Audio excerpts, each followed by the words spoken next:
Right, well, of course, alpine grazing was just one of many pre-election promises the Coalition made. We asked some of Victoria's main interest groups to rate the government's performance so far. Let's take a look. I'd say in terms of effort and energy, we'd be seeing probably an 8 or a 9 in our areas. In terms of delivery, it's clear that they are committed to delivering on their election commitments. What for us we won't know until we see the first state budget will be, are they robbing Peter to pay Paul, so in order to fund election commitments. The Baillieu government have really failed to take action to protect the environment. In fact, the actions they have taken have made things worse. So they've returned cows to the Alpine National Park, which has a huge amount of damage. They've said they're going to protect brown coal, which is highly polluting no matter what. They're against a new wind farm development, and they're also against a national plan to return the Murray River to health. We'd rate them 6 out of 10 with potential. They've made some very early decisive decisions. Things like removing the clearway restriction and the Sunday trading decision are good for business. We would expect that the budget will be the first time that we'll actually see a true indication of where the future direction might lead us. It's marvellous the affection politicians have for various interest groups prior to an election, but it's pretty clear to say we're not feeling much love at the moment. It's difficult to see how this government is going to recruit 1,700 additional police if they're going to realistically reduce police wages and leave our constables $6,000 a year lower paid than their counterparts. Someone put it to me the other day that the Premier may not have stood on a landmine in the last 100 days, and if that's how people want to judge the first 100 days, then fine. What I say is government is not about surviving simply being in government. It's about doing things. I think it's a damning statistic to say that the Parliament's sat, the government's been there for 100 days, they've got a clear majority in both houses, and yet after 100 days not one law has been made and not one law has been changed. Well, Ted Baillieu, there's a recurring theme there that the government is being too slow to act. Well, Josie, let me just focus on Daniel Andrews for a moment. If I could just finish the question first. You were elected on the promise of fixing Victoria's problems, including reducing the cost of living. But so far there's been no action on your key promises of halving ambulance membership fees and rolling out natural gas to country towns. What's the hold-up? That's just not right. We introduced the legislation on the Regional Growth Fund in the last sitting week of Parliament, and that will underpin the rollout of natural gas, so it's just wrong. But as Daniel Andrews said, there's no action on this. There's no laws. He's just wrong. Let me just make a couple of observations about Daniel Andrews. He's obviously got a failed memory, because when the Bracks government came to power, in the first 100 days, not one piece of legislation was passed. But surely you don't want to use them as a template. Where's your action? But Josie, when they were re-elected in 2002, they were already in government, not one piece of legislation in the first 100 days. And when they were re-elected in 2006, they did precious little.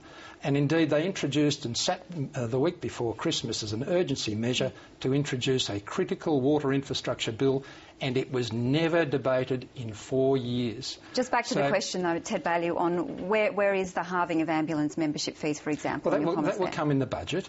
And just in regard to these issues and on the cost of living pressures, we committed to extend energy concessions from 6 months to 12 months. And we made that commitment, and not only have we introduced that, we have brought it forward to be effected from the 1st of March. So we've done better than honour that promise and deal with that cost of living pressure. Now, I know Daniel Andrews is embarrassed because one of the other things we have done is actually renegotiate the deal that he signed off on last year with John Brumby on health.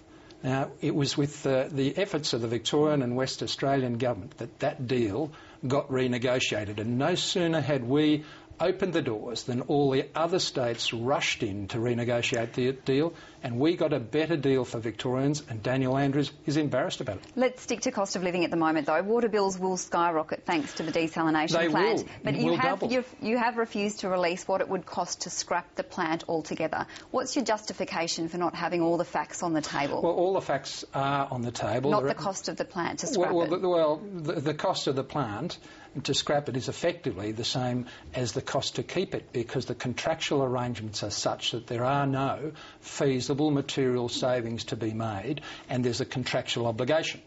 Now, it's a plant that is enormously expensive, and we now know that over the life of the plant, or the expected life of the contract anyway, it will cost Victorians at least $650 million a year, even if no water is required. And over that life, that'll amount to somewhere between $18 and $24 billion. Now, that's a contractual arrangement, so that comes with an obligation.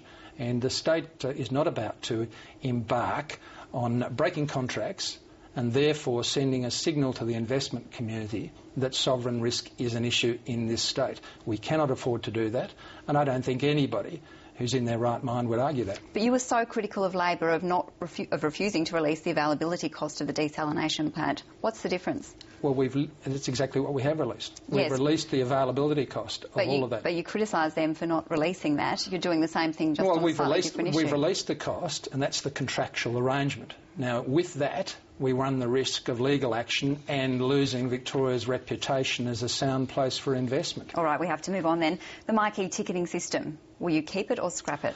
That's a decision we haven't made yet, and I would have liked to have been able to make a decision by now, but it's an incredibly complex issue.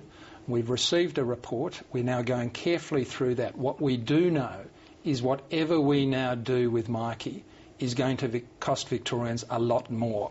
And we don't want to make the mistake of our predecessors, make the mistake that Daniel Andrews made and John Brumby made, and rush this decision. This will cost Victorians. We're going to work through it, and we're going to get the best result for taxpayers and the best result for commuters. When will we see a decision? When that's finished, we'll make that known as soon as we've got a decision. But it's a very complex and sensitive negotiation. All right. Just very quickly, your first budget's looming. You flagged already a drop in GST. What job cuts and program cuts should Victorians be bracing themselves for? Well, we've faced a number of challenges now with the budget, and just a few weeks ago the Commonwealth withdrew $2.5 billion over our next 4 or 5 years of the budget. Job cuts and program cuts, so which ones? Well, we are sticking by our policy commitments and the parameters we set for the budget. We'll make the budget news so are you ruling out job cuts? Well, we've said there'll be no job cuts from any decisions that we make. There are obviously a lot of challenges ahead. And that's an issue. We've lost this money from the GST. We also have the pressure of the floods and the blowouts from the previous government. All right, Ted Bailey, we'll have to leave it there. Thank you very much for joining 7:30 Victoria. Thanks, Joyce.